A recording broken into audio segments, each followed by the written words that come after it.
샬롬, 좋은 아침입니다. 지난밤에 잘 주무셨습니까? 6월의 셋째 날 6월 3일 수요일 아침에 또 우리 주신 하나님 말씀을 보겠습니다. 출애굽기 1장 8절에서 14절까지 말씀입니다. 요셉을 알지 못하는 새 왕이 일어나 애굽을 다스리더니 그가 그 백성에게 이르되 이 백성 이스라엘 자손이 우리보다 많고 강하도다. 자, 우리가 그들에게 대하여 지혜롭게 하자. 두렵건대 그들이 더 많게 되면 전쟁이 일어날 때 우리 대적과 합하여 우리와 싸우고 이 땅에서 나갈까 하노라 하고 감독들을 그들 위에 세우고 그들에게 무거운 짐을 지워 괴롭게 하여 그들에게 바로를 위하여 국고성 기돔과 람셋을 건축하게 하니라. 그러나 학대를 받을수록 더욱 번성하여 퍼져나가니 애굽 사람이 이스라엘 자손으로 말미암아 근심하여 이스라엘 자손에게 일을 엄하게 시켜 어려운 노동으로 그들의 생활을 괴롭게 하니 곧 흙 이기기와 벽돌 굽기와 농사의 여러 가지 일이라. 그 시키는 일이 모두 엄하였더라. 아멘. 이스라엘 백성들이 고생하기 시작합니다. 고생한 이유가 뭡니까? 이 왕 바로 왕이 이스라엘 백성들의 번성함을 보고 또 자기들보다 강해져 감을 보고 두려움이 찾아왔습니다.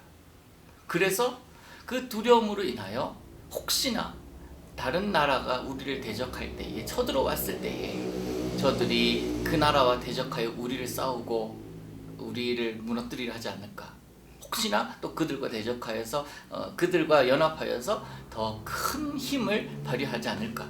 그래서 내린 결론이 뭡니까? 눌러야 되겠다.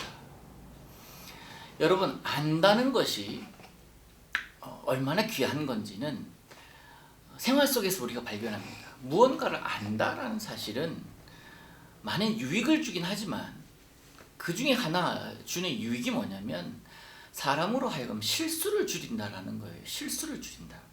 그래서 고대 철학자들은요, 자신의 무지를 아는 것, 내가 아는 것이 없는 것을 아는 것이 가장 큰 아는 것이다라고 이야기를 하지 않았습니까? 오늘 본문에 나오는 이 요셉을 알지 못하는 한 왕, 바로 왕이라고 하면 될 텐데 왜 이렇게 굳이 요셉을 알지 못한 한 왕 이렇게 표현을 하고 있을까요?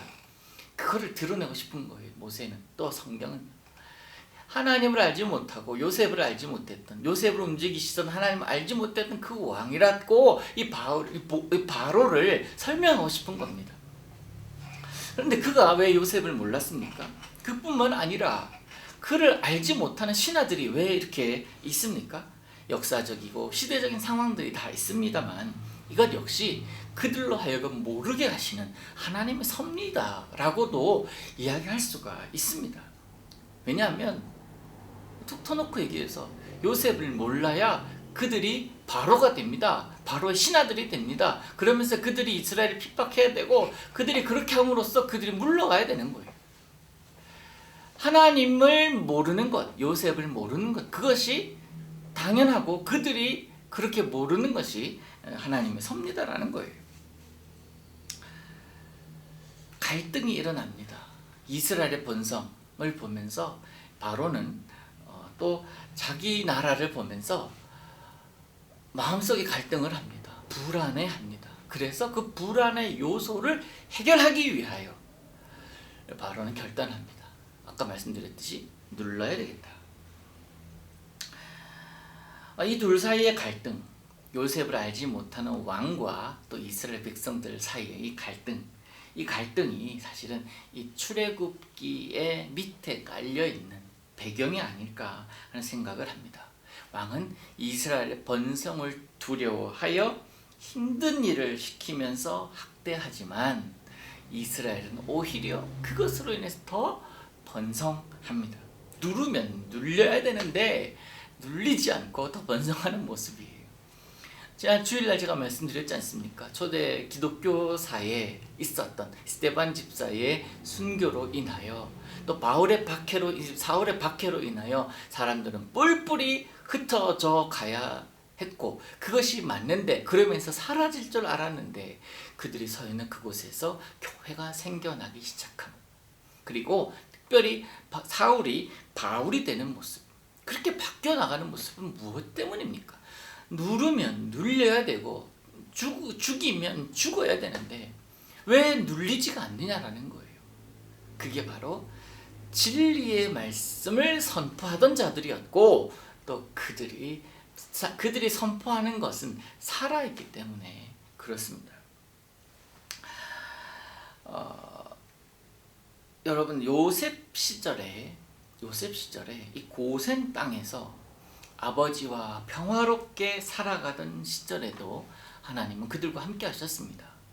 그리고 요셉이 죽고 또 그 후손들이 다 죽어가면서 또 다른 후손들, 그 다음 세대가 그 고센 땅에 머물러서 살아가는 그 시기 동안에도 하나님은 그들과 함께 하셨습니다. 그러면서 그들의 부르짖음을 들으시고 그들의 고통을 직접 보고 함께 하십니다.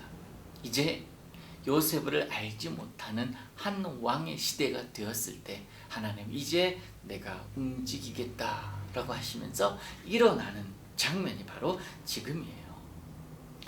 저는 새벽마다 여러분과 함께 출애굽기를 나누면서 계속해서 저는 하나님의 살아계심, 하나님의 인도하심을 선포할 것입니다. 사실 출애굽기 이야기 나눌 때요, 그들의 역사적인 배경과 그들의 일상을 나누기도 하겠지만 그 일상을 나누는 이야기들의 목적은 다른 게 아니에요. 하나님의 살아계심이에요. 또 하나님의 인도하심입니다. 그 인도하심을 보면서 고센 땅의 삶으로 인도하실지 아니면 요셉을 알지 못하는 한 왕의 통치 속으로 인도하실지 우리는 모릅니다. 그 당시 사람의 입장에서는 모를 수밖에 없습니다. 그러나 지금 우리는 이 말씀을 보면서 알 수가 있어요. 하나님께서 예비하신 가나안 땅이 있으니까. 그러니 출애굽하는 것이 맞아 라고 우리는 얘기를 하겠습니다. 그렇게 할 수 있어요. 그러면 우리 삶의 모습을 보고 있는 나의 다음 세대, 그 다음 세대는 우리의 모습이 어땠는지를 알 거 아닙니까? 그러면 어떻게 해야 됩니까? 예수 믿는 우리들, 하나님을 아버지라고 부르는 우리들, 그 하나님 바라보고 하나님 인도하신 대로 따라가야 되는 것. 그게 옳지 않겠습니까? 그게 믿음의 모습이다라는 거예요. 요셉을 알지 못했던 왕이라는 것은 다른 말로 하나님을 알지 못했던 왕이라는 뜻입니다.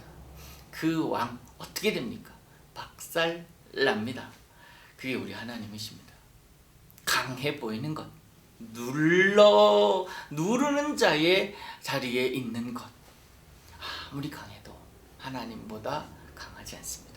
그래서 궁극적인 힘, 권능, 전능자, 우리는 그 하나님을 바라보고 살아가는 자.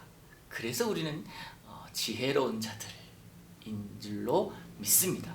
오늘 또 그 지혜이신 하나님, 그 하나님 붙들고 오늘도 여러분의 인도하시는 하나님 바라보면서 살아가시기를 주님의 이름으로 축복합니다. 하나님 아버지, 오늘도 우리와 함께 하옵소서. 요셉을 알지 못하는 한 왕은 결국 하나님을 알지 못하는 왕이었는데 하나님을 알지 못함으로 인하여 얼마나 큰 잘못을 저지르는지를 우리가 앞으로 봅니다. 하나님을 알고 하나님을 믿고 하나님 편에 서 있는 것이 얼마나 귀한 것인지를 다시 한번 생각하게 하신 하나님, 오늘도 하나님 편에 서서 내가 하나님의 살아계심을 보며 살게 하여 주옵소서. 예수님의 이름으로 기도하옵나이다. 아멘.